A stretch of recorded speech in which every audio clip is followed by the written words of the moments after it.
ನಟ ದರ್ಶನ್ ಕರಿಯರ್ಗೆ ಭಾರಿ ಹಿನ್ನಡೆ. 1 ವರ್ಷ ಜೈಲಲ್ಲೇ ನಟ ದರ್ಶನ್ ಇರಬೇಕಾಗತ್ತೆ. ಸುಪ್ರೀಂ ಕೋರ್ಟ್ನ ಸ್ಪಷ್ಟ ಸೂಚನೆ, ಆದೇಶ ಇದು. 1 ವರ್ಷ ಜೈಲಲ್ಲೇ ಇರಬೇಕಾಗತ್ತೆ ದರ್ಶನ್. ಮಧ್ಯಂತರ ಬೇಲ್ಗೂ ಕೂಡ ಅವಕಾಶ ಇಲ್ಲ.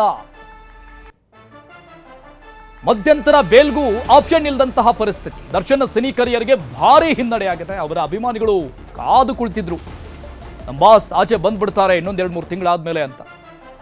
ಕಳೆದ ಬಾರಿ ಬೇಲ್ ಮೇಲೆ ಬಂದು ಡೆವಿಲ್ ಶೂಟಿಂಗ್ ಮುಗಿಸಿ ವಾಪಸ್ ಹೋಗಿತ್ತು. ಜೈಲಲ್ಲಿ ಇದ್ದಾಗ ರಿಲೀಸ್ ಆಗಿತ್ತು ಡೆವಿಲ್ ಚಿತ್ರ. ಖುಲಾಸೆ ಆದ್ರೆ ಓಕೆ, ಶಿಕ್ಷೆ ಆದ್ರೆ ಮತ್ತೆ ಜೈಲೇ ಗತಿ ಎನ್ನುವಂತಹ ಪರಿಸ್ಥಿತಿಯಲ್ಲಿ ದರ್ಶನ್ ಇದ್ದ.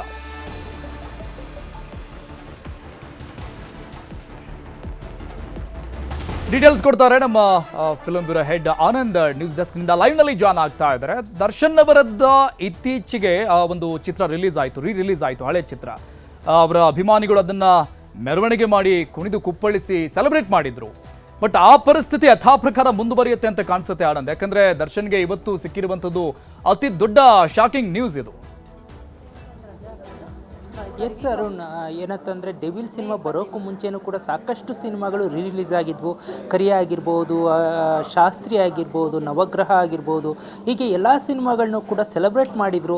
ಏನು ಹೊಸ ಸಿನಿಮಾಗಳೇ ಲಕ್ಷ ಕಲೆಕ್ಷನ್ ಮಾಡುವ ಅದು ಕಷ್ಟ ಅನ್ನುವ ಪರಿಸ್ಥಿತಿಯಲ್ಲೂ ಕೂಡ ಕೆಲವು ಸಿನಿಮಾಗಳು ಕೋಟಿಗಟ್ಟಲೆ ಕಲೆಕ್ಷನ್ ಮಾಡಿದ್ವು. ಈ ಮೂಲಕ ದರ್ಶನ್ ಅವರ ಕ್ರೇಜು ಇನ್ನೂ ಇದೆ, ಸಾಕಷ್ಟಿದೆ ಅನ್ನುವುದು ರುಜುವಾತಾಗಿತ್ತು. ಇನ್ನು ಡೆವಿಲ್ ಸಿನಿಮಾ ಬಂದಾಗಲೂ ಕೂಡ ದರ್ಶನ್ ಜೈಲಲ್ಲಿ ಇದ್ದರೂ ಕೂಡ ಯಾವುದೇ ರೀತಿಯ ಪ್ರಚಾರದಲ್ಲಿ ದರ್ಶನ್ ತೊಡಗಿಸಿಕೊಂಡಿಲ್ಲ ಅಂದರೂ ಕೂಡ ಅಭಿಮಾನಿಗಳೇ ಈ ಸಿನಿಮಾದ ಪ್ರಚಾರವನ್ನು ಮಾಡಿದರು. ಜೊತೆಗೆ ವಿಜಯಲಕ್ಷ್ಮಿ ಕೂಡ ಓಡಾಡಿಕೊಂಡು ಪ್ರಚಾರ ಮಾಡಿದರು. ಆ ಮೂಲಕ ಸಿನಿಮಾವನ್ನು ಗೆಲ್ಲಿಸಲು ಸಾಕಷ್ಟು ಪಣ ತೊಟ್ಟಿದ್ರು.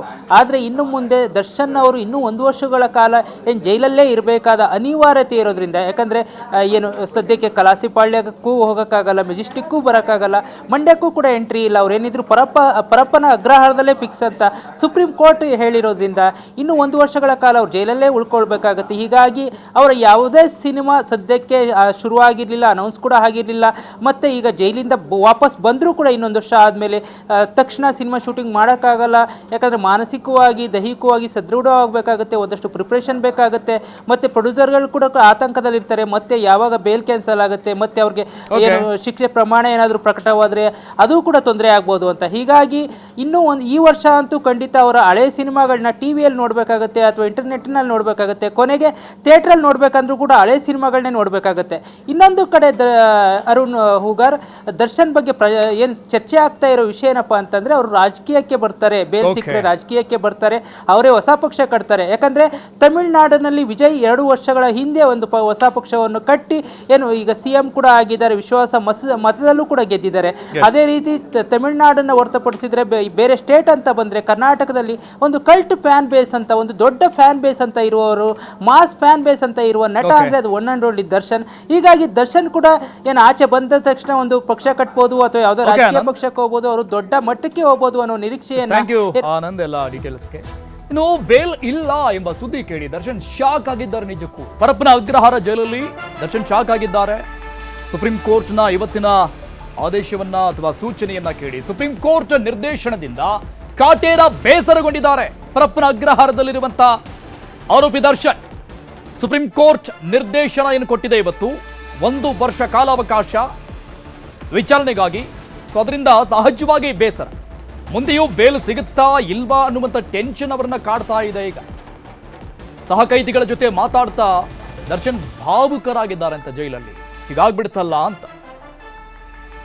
ಪರಪ್ಪನ ಅಗ್ರಹಾರ ಜೈಲಲ್ಲಿರುವಂತಹ ದರ್ಶನ್ ಇವತ್ತಿನ ದಿನಕ್ಕಾಗಿ ಕಾದು ಕೂತ್ಕೊಂಡಿದ್ರು.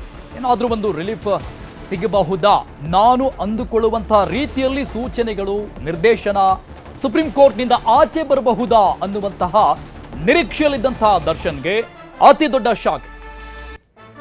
ಈ ಬಗ್ಗೆ ಡೀಟೇಲ್ಸ್ ಕೊಡ್ತಾರೆ ನಮ್ಮ ಪ್ರತಿನಿಧಿ ಚಂದ್ರಪ್ಪ, ಲೈವ್ ನಲ್ಲಿ ಜಾಯ್ನ್ ಆಗ್ತಾ ಇದ್ದಾರೆ. ಚಂದ್ರಪ್ಪ, ಕಳೆದ ಆಗಸ್ಟ್ನಲ್ಲಿ ಇವರ ಬೇಲ್ ಕ್ಯಾನ್ಸಲ್ ಆಗಿದ್ದು. ಅವತ್ತು ಜೈಲಿಗೆ ಹೋದಂಥವರು ಇವತ್ತು ಕೂಡ ಆಚೆ ಬಂದು ಸೂರ್ಯನ ಮುಖ ನೋಡಿಲ್ಲ ದರ್ಶನ್. ಅವತ್ತಿನಿಂದ ಇವತ್ತಿನವರೆಗೂ ಕೂಡ ಬಹಳಷ್ಟು ಏಳು ಬೀಳುಗಳನ್ನ ಕಂಡಿರುವಂಥದ್ದು ಜೈಲಲ್ಲೂ ಕೂಡ. ಸೊ ಈಗ ಪರಪ್ಪನ ಅಗ್ರಹಾರದ ಮುಂದೆ ಯಾರಾದರೂ ಅವರ ಅಭಿಮಾನಿಗಳು ಬಂದು ನಿಂತ್ಕೊಂಡಿರುವಂಥ ದೃಶ್ಯಗಳೇನಾದರೂ ಕಾಣ ಸಿಗ್ತಾ? ಯಾಕಂದ್ರೆ ಅವರು ಕೂಡ ಬಹಳಷ್ಟು ನಿರೀಕ್ಷೆಯಲ್ಲಿದ್ರು, ಇವತ್ತು ಸುಪ್ರೀಂ ಕೋರ್ಟ್ನಿಂದ ಏನಾದರೂ ರಿಲೀಫ್ ಸಿಗುತ್ತಾ ಹೇಗೆ ಅನ್ನುವಂತಹ. ಅರುಣ್, ಪರಪ್ರಗ್ರಹರ ಜೈಲಿನಲ್ಲಿ ಸದ್ಯ ಒಂದ್ ರೀತಿಲಿ ನರಕದ ಜೀವನ ಅನುಭವಿಸಿರ್ತಕ್ಕಂತಹ ನಟ ದರ್ಶನ್ ರೇಣುಕಾಸ್ವಾಮಿ ಕೊಲೆ ಪ್ರಕರಣದಲ್ಲಿ ಈಗಾಗಲೇ 2ನೇ ಬಾರಿ ಜೈಲ್ ಸೇರಿ 8 ತಿಂಗಳಾಗಿದೆ. ಸೊ ಅವರು ಬೇಲ್ಗೆ ಜಾತಕ ಪಕ್ಷಿಯಂತೆ ಕಾಯ್ತಾ ಇದ್ರು. ಆದ್ರೆ ಸದ್ಯ ಇವತ್ತು ಸುಪ್ರೀಂ ಕೋರ್ಟ್ ನಟ ದರ್ಶನ್ಗೆ ಶಾಕ್ ಅನ್ನು ನೀಡಿದೆ. ಯಾಕೆಂತ ಹೇಳಿದ್ರೆ ಇನ್ನೂ 1 ವರ್ಷ ಕಾಲ ಅವರು ಪರಪ್ರಗ್ರಹ ಜೈಲಿನಲ್ಲೇ ಕುಳಿಬೇಕು. ಯಾಕಂದ್ರೆ ಅವರು ಸದ್ಯ ಇರುವಂತದ್ದು ಪರಪ್ರಗ್ರಹನ ಮೇಲ್ ಜೈಲಲ್ಲ.